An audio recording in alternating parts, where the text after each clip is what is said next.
Hello everyone, authentic Indian കുക്കിങ്ങിൽ നിങ്ങളെല്ലാവരെയും സ്വാഗതം. അപ്പം മകർ സംക്രാന്തി സ്പെഷ്യലായിട്ട് ഞാൻ തിൽക്കി ഗജക് പിന്നെ പീനട്ട് ചിക്കിയുടെ വീഡിയോ ആയിട്ടാണ് വന്നിരിക്കുന്നത്. നല്ല സിമ്പിളായിട്ട് പെർഫെക്റ്റ് ആയിട്ട് നമുക്ക് റെഡിയാക്കി എടുക്കാൻ പറ്റും.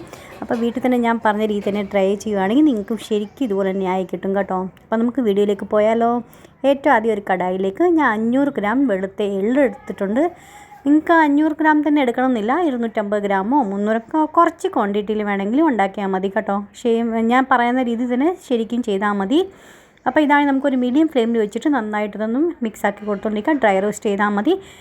എള്ളൊക്കെ പൊട്ടി തുടങ്ങത്തില്ലേ, ആ നേരം ആകുമ്പോൾ നമുക്കൊരു പ്ലേറ്റിലോട്ട് മാറ്റി കൊടുക്കണം. ഈ തണുക്കാനായിട്ട് നമുക്ക് മാറ്റി വയ്ക്കാം കേട്ടോ. ഒത്തിരി ഇത് ഹൈ ഫ്ലെയിമിൽ വെച്ച് കരിച്ചൊന്നും കളയില്ല, അല്ലെങ്കിൽ പിന്നെ ഒരു ചവർപ്പ് ടേസ്റ്റ്, ഒരു കയ്പ്പ് ടേസ്റ്റ് പോലെ വരും. അങ്ങനെ വരാൻ പാടില്ല. അപ്പോൾ അതായിട്ടുണ്ട്, അത് ഞാൻ മാറ്റി വെച്ചിട്ടുണ്ട്. ഇനി നമുക്കാണെങ്കിൽ ആ കടായിലേക്ക് തന്നെ ഒരു 300 ഗ്രാം കപ്പലണ്ടി എടുത്തിട്ടുണ്ട്. അത് നമുക്ക് ഡ്രൈ റോസ്റ്റ് ചെയ്തെടുക്കാം. നന്നായിട്ട് പൊട്ടി തുടങ്ങുമ്പം കപ്പലണ്ടി നമുക്ക് ഒരു കപ്പലണ്ടിയൊക്കെ എടുത്ത് നമുക്ക് നോക്കുക, തൊലിയൊക്കെ പെട്ടെന്ന് സെപ്പറേറ്റായിട്ട് വരുന്നുണ്ടെങ്കിൽ അത്രയും ആക്കിയാൽ മതി കേട്ടോ. എന്നിട്ട് അത് നമുക്ക് തണുക്കാനായിട്ട് മാറ്റി വയ്ക്കാം. എന്നിട്ട് അതിന് തൊലിയെല്ലാം കളഞ്ഞ് നമുക്ക് മാറ്റിയതിന് ശേഷം പിന്നെ ഒരു കട്ടോരിയും കൊണ്ട് നമുക്ക് കൊടുത്താൽ മതി കേട്ടോ. അപ്പോൾ ഒരു കപ്പലണ്ടി 2 ഭാഗമായിട്ട് മാറി വരും. അപ്പോൾ അത്രയും ചെയ്താൽ മതി. അങ്ങനെ ഒന്ന് പൊടിച്ച് ക്രഷ് ചെയ്ത് വെക്കണേ. അപ്പോൾ ആദ്യം നമ്മൾ എള്ള് വറുത്ത് വെച്ചില്ലായിരുന്നു, അപ്പോൾ അതൊന്ന് തണുത്ത് വന്നിട്ടുണ്ടായിരുന്നു. അപ്പോൾ ഞാൻ ഒരു മിക്സി ജാർ ഇട്ട് കൊടുത്തിട്ടുണ്ട്. ഇത് നമുക്കാണെങ്കിൽ പേഴ്സിൻ്റെ മൂടി വെച്ചിട്ട് വേണം കറക്കി കൊടുത്ത് നമുക്ക് ചെയ്യാൻ പൊടിച്ചെടുക്കാനായിട്ട്. ഹൈ സ്പീഡിൽ വെച്ച് ചെയ്യാൻ പാടില്ല, അല്ലെങ്കിൽ പിന്നെ അതിനകത്ത് എണ്ണ റിലീസായി കഴിഞ്ഞാൽ കഴിക്കാനൊരു ടേസ്റ്റ് വരത്തില്ല കേട്ടോ. അപ്പോൾ അത് കാരണം കൊണ്ട് നമ്മൾ പൾസിന് മുകളിൽ തന്നെ വെച്ചിട്ട് വേണം ചെയ്യാനായിട്ട്. അപ്പോൾ അത് പൊടിച്ച് വെച്ചിട്ടുണ്ട്. അപ്പോൾ ഇനി നമുക്കൊരു കടായിലേക്ക് 1 ടേബിൾ സ്പൂൺ നെയ്യ് ഒഴിച്ചു കൊടുക്കാം. അപ്പോൾ നമ്മൾ അതിനകത്ത് ഞാനാണെങ്കിൽ എള്ള് 500 ഗ്രാം അല്ലേ എടുത്തേക്കുന്നത്, അപ്പോൾ 500 ഗ്രാം തന്നെ ശർക്കര വേണം. അപ്പോൾ നിങ്ങൾക്ക് വേണമെങ്കിൽ മധുരം അധികം കഴിക്കാൻ താല്പര്യമുണ്ടെങ്കിൽ ഒരു 600 ഗ്രാം വരെ എടുക്കാം കേട്ടോ. അപ്പോൾ അതവിടെ മെൽറ്റ് ആവട്ടെ. ആ നേരം കൊണ്ട് നമുക്കാണെങ്കിൽ നേരത്തെ ചെയ്ത് വെക്കേണ്ട കാര്യങ്ങൾ കുറച്ചുണ്ട് കേട്ടോ. അപ്പോൾ അത് ഇതുപോലെ നമ്മൾ ഏതിലാണ് സെറ്റ് ചെയ്യുന്നത് വെച്ചാൽ അവിടെ നമുക്ക് നെയ്യൊക്കെ പുരട്ടി സെറ്റ് ചെയ്ത് നല്ല ഗ്രീസ് ചെയ്ത് വെക്കണേ.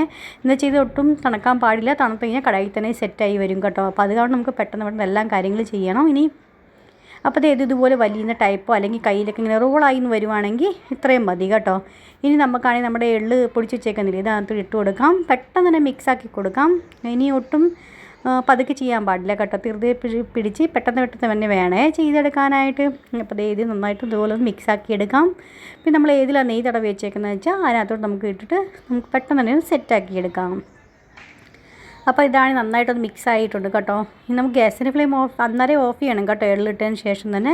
ഇനി നമുക്കാണെങ്കിൽ ഇതിനകത്ത് വെച്ച് നന്നായിട്ട് അമ്മക്കി നമുക്കിത് ഷേപ്പ് നമുക്ക് എങ്ങനത്താണ് വേണ്ടതെന്ന് വെച്ചാൽ ട്രയാങ്കിളോ പിന്നെ സ്ക്വയറോ എങ്ങനെയാണ് വേണ്ടതെന്ന് വെച്ചാൽ അതുപോലെ നമുക്ക് ചെയ്തെടുക്കാം കേട്ടോ. അപ്പോൾ ഇനി അതുപോലെ ഷേപ്പാക്കി വെക്കുന്നുണ്ട്. ഇനി നമുക്ക് 1 മണിക്കൂറത്തേക്ക് സെറ്റ് ആവട്ടെ. അതിന് ശേഷം നമുക്ക് അതിൻ്റെ പീസൊക്കെ വേറെ ആക്കി എടുക്കാം. ഇനി ആ കടായിൽ തന്നെ 1 ടേബിൾ സ്പൂൺ നെയ്യ് ഞാൻ ഒഴിച്ച് കൊടുത്തിട്ടുണ്ട്.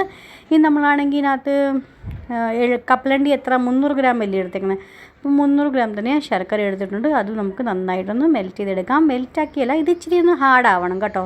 ഇത് നമ്മൾ പീനട്ട് കപ്പലണ്ടി മുട്ടായി ഇല്ലേ, അപ്പോൾ അങ്ങനെ മുട്ടായി ഉണ്ടാക്കാനുള്ളതാണ് കേട്ടോ. അപ്പോൾ നല്ല ക്രിസ്പിയായി വരണം. ഈ ശർക്കരയൊക്കെ ഇതുപോലെ പൊട്ടി വരണം.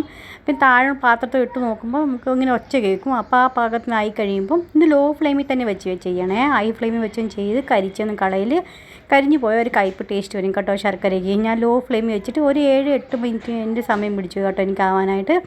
ഇതായി കഴിഞ്ഞപ്പോൾ ഒരു നുള്ളു സോഡാപ്പൊടി, ബേക്കിംഗ് സോഡ ഇട്ട് കൊടുത്തിട്ടുണ്ട്. അതും ഇട്ട് നന്നായിട്ട് മിക്സ് ആക്കിയ ശേഷം ഗ്യാസിൻ്റെ ഫ്ലെയിം ഓഫ് ചെയ്യാം. ഇനി നമ്മൾ കപ്പലണ്ടിയൊക്കെ ആണെങ്കിൽ തൊലി കളഞ്ഞ് എല്ലാം സെപ്പറേറ്റ് ആക്കി വെച്ചിട്ടില്ലേ, അപ്പോൾ അതിനകത്ത് ഇട്ട് കൊടുക്കുക. പിന്നെ ഞാനാണെങ്കിൽ എവിടെ സെറ്റ് ചെയ്യുന്നത് വെച്ചാൽ അവിടെ കുറച്ച് നെയ്യൊക്കെ തടവി ഗ്രീസ് ചെയ്ത് വെച്ചിട്ടുണ്ട് കേട്ടോ. പിന്നെ പ്ലാറ്റ്ഫോമിൽ തന്നെ ഒന്ന് വൃത്തിയാക്കിയതിന് ശേഷം അവിടെ നെയ്യൊക്കെ തടവി വെച്ചിട്ടുണ്ട്. അപ്പോൾ അവിടെ ഇട്ട് നമുക്കാണെങ്കിൽ റൊട്ടിക്കമ്പില്ലേ അതിൽ കുറച്ച് നെയ്യ് പരത്തി കൊടുക്കണേ. എന്നിട്ട് നമുക്ക് ഇതുപോലെ പരത്തി നന്നായി കനം കുറച്ചങ്ങ് പരത്തി കൊടുക്കണം. നമ്മൾ തണുക്കാൻ പാടില്ല കേട്ടോ, ചൂടോടെ തന്നെ വേണം എല്ലാം കാര്യം പെട്ടെന്ന് ചെയ്യാനായിട്ട്. പിന്നെ അപ്പം തന്നെ നമുക്ക് വല്ല പിസ്സ കട്ടറോ അല്ലെങ്കിൽ എന്തെങ്കിലും പിച്ചാത്തി കൊണ്ട് ഇതുപോലെ ഷേപ്പ് ചെയ്യണം. ചൂടോടുള്ളപ്പോൾ തന്നെ ഷേപ്പ് ചെയ്യണം കേട്ടോ. തണുത്ത് കഴിഞ്ഞാൽ പിന്നെ ആണെങ്കിൽ ഇതുപോലെ നമുക്ക് ഷേപ്പ് ചെയ്യാൻ പറ്റത്തില്ല. പിന്നെ ഒരു അല്ലാത്തൊരു ഷേപ്പിൽ നമുക്കിങ്ങനെ പൊട്ടിച്ചെടുക്കാനേ പറ്റത്തുള്ളൂ കേട്ടോ. അപ്പോൾ അത് കാരണം കൊണ്ട് നമ്മൾ നേരത്തെ ചൂടോടെ തന്നെ നമ്മൾ ഇതുപോലെ പീസാക്കി എടുക്കുവാണെങ്കിൽ. എൻ്റെ ഇപ്പോൾ നന്നായി തണുത്തിട്ടില്ല കേട്ടോ, നടുക്ക് ഭാഗം ഇങ്ങനെ ചൂടായി ഇരിക്കുക, അതുകൊണ്ട് അങ്ങനെ പൊട്ടാൻ താമസം. സൈഡ് ഭാഗമൊക്കെ തണുത്ത് കഴിഞ്ഞപ്പോൾ പെട്ടെന്ന് ഇളകി വരുന്നുണ്ടായിരുന്നു. അപ്പോൾ ഇന്നത്തെ വീഡിയോ നിങ്ങൾക്ക് എല്ലാവർക്കും ഇഷ്ടമായെന്ന് വിചാരിക്കുന്നു, യൂസ്ഫുൾ ആയെന്ന് വിചാരിക്കുന്നു. ഇഷ്ടപ്പെടുവാണെങ്കിൽ ലൈക്ക് ചെയ്യുക, ഷെയർ ചെയ്യുക, സബ്സ്ക്രൈബ് ചെയ്യുക. Bye friends, thanks for watching and take care.